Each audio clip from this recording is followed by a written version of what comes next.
Hello दोस्तों, तो welcome back my YouTube channel Ravi update Haryana.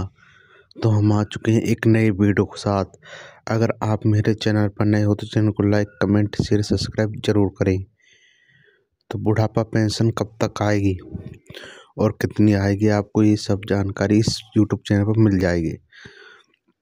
तो बुढ़ापा पेंशन कितनी बढ़ाई गई है? तो बुढ़ापा पेंशन 200 रुपये बढ़ा दी गई है हरियाणा में।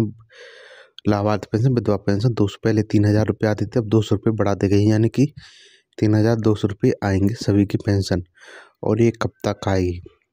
यह इसी महीने में, अब दिसंबर में डाली जाएगी। 20 तारीख तक, 20 दिसंबर तक सभी के खातों में पेंशन आ जाएगी 3200, यानी कि 3200 रुपये। धन्यवाद। वीडियो अच्छी लगी तो वीडियो को लाइक, कमेंट, शेयर, सब्सक्राइब जरूर करें। ऐसे नई नई अपडेट जानने के लिए मेरे चैनल को सब्सक्राइब करें।